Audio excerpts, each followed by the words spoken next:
I'm sitting in a restaurant in Rio de Janeiro. Across the table is Sarah. We've been travelling around South America for the last 6 weeks.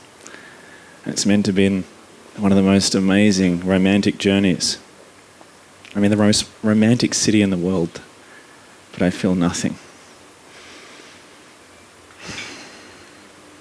I thought I'd be falling madly in love, but we're falling and drifting apart. The next day I wake up in a hotel room in Rio, and I know it's over. I feel this knot of dread. I know I've got to break up with her. I don't know how to tell her. I'm just baffled and I'm confused. My mind has been hijacked. All I can do is frantically panic, and I can think all I've got to do is just get out of this hotel room. I freeze and I start packing up my bags and I start packing up my suitcase. And all of a sudden Sarah wakes up and she's like, "What are you doing, Chris? What's going on?" And all I can say in my panic state is, I'm sorry. It's not meant to be. This isn't going to work. I need to break up with you. I'm sorry. 24 hours later, she's booked a flight back to Australia. We don't even hug goodbye. And just like that, the girl that I thought I was going to spend the rest of my life with, it's over. 2 months later, I'm back in Australia and I'm taking a look at my life. And on the outside, my life looks amazing. Looks really successful. But on the inside, I'm empty. I've been in an engineering career for the last 10 years that I'm bored with. I'm now single. I'm lonely. I'm 30 years old. What am I doing? I think, did I even want to break up with Sarah? Maybe I made a mistake. I send her a message and I say, "Sarah, I'm so sorry. I think I messed up. I want to get back with you." I don't know if she's ever going to respond back to me. She doesn't respond. So I book a flight to Tasmania to spend some time with my family over Christmas. And as the plane hits the tarmac, I check my phone. And there it is. There's a message from Sarah. She wants to speak with me. And now I'm like the guy out of that rom-com. That guy that messed it up. And I've got this one chance to make amends, to win back the girl. What do? I book a flight straight back to see her. And this time when we're sitting across from each other, she's the one that feels nothing.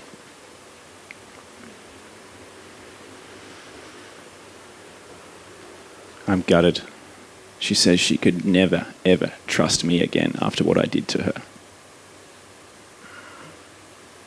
I'm devastated.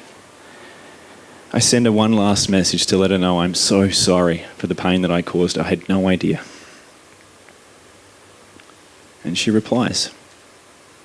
She says that sorry isn't good enough. And she proceeds to tell me every last little flaw about my character.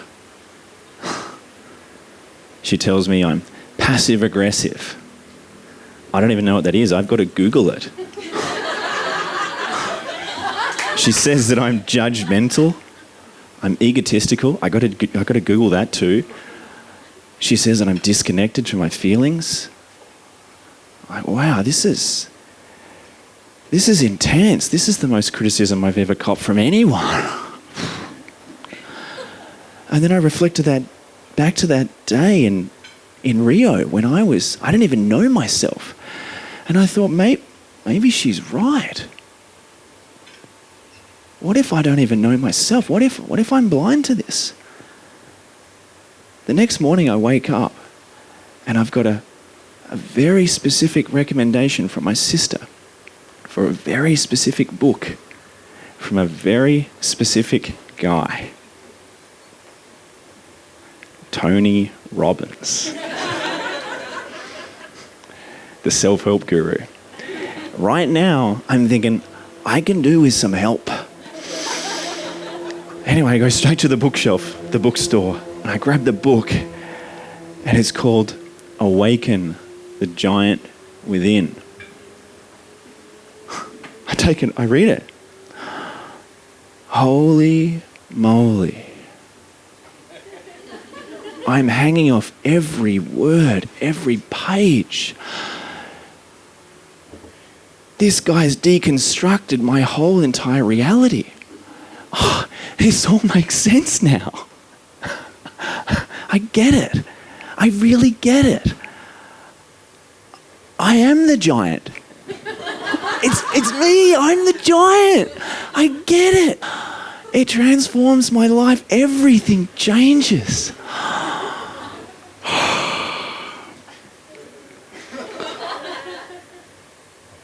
I go from being oblivious to being obsessed. I got the source code to my reality now. I learn more in the next 30 days than I have in the last 30 years. Wow, this is big. This changes me. I start showing up so much differently. I'm telling my mates that I really care about them. And instead of shaking their hand, I'm hugging them. I'm looking people in the eye when I'm chatting to them. I feel connected to people. I even ring my dad. And I tell my dad that I love him for the first time in my life. I'm changing at a rapid pace. I don't know what's going on, but this is good. This is so good. I really feel alive.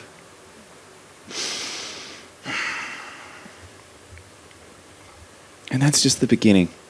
I realize I'm changing from a boy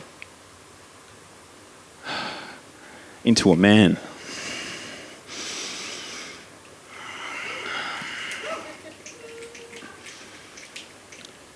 And I've just activated beast mode. All of that criticism became my fuel. It activated this hunger, this deep yearning inside of me to know who I really am. And I go on the next 6-month journey of awakening. I truly awakened this new man inside of me.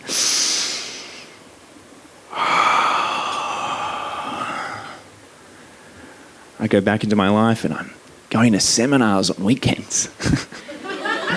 Going to all these workshops, learning about myself. My friends think I've joined a cult. My dad's confused because he thinks I'm into all this weird fluffy duck hippie stuff. But it's okay. He knows I love him.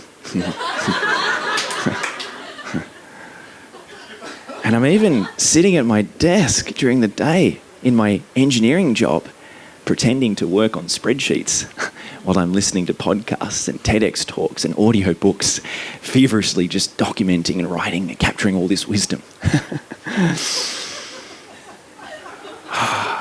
It all shifts. One day I'm scrolling through my Facebook feed and an ad pops up.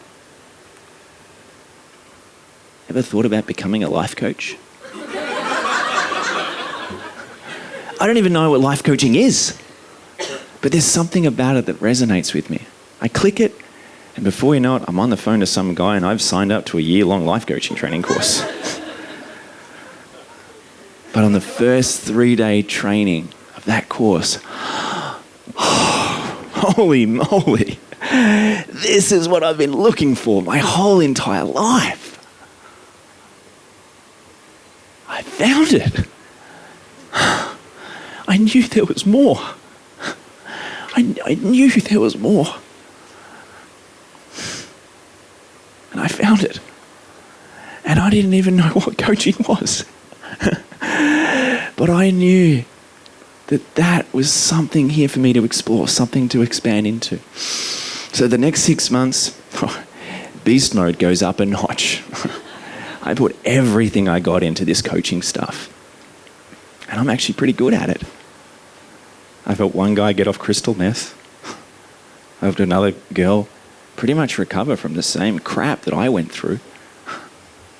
And it's not even the most important part. The most important part is I feel alive.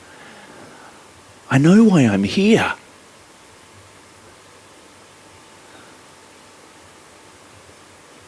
I got a reason for being here.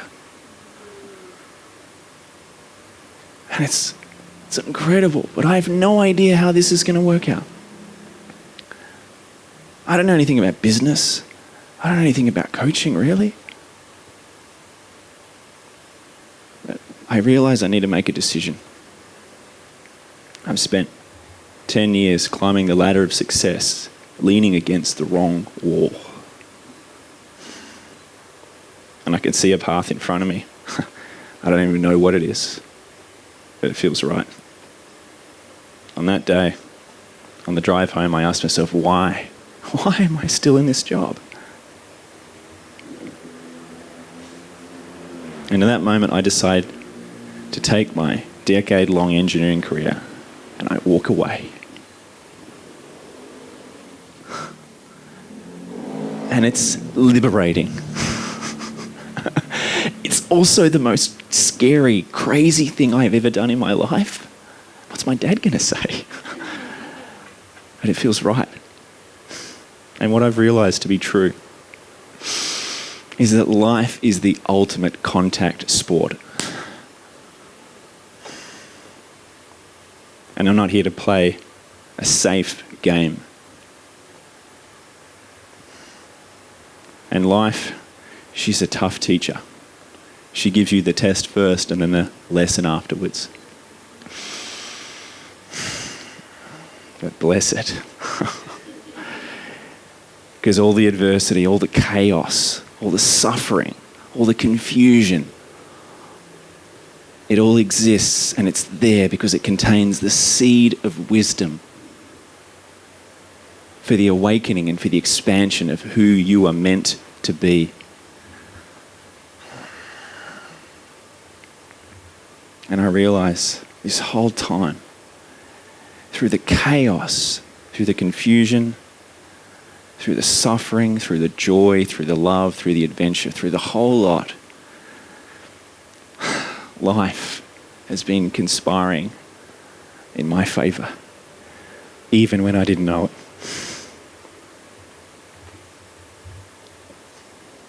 Thank you.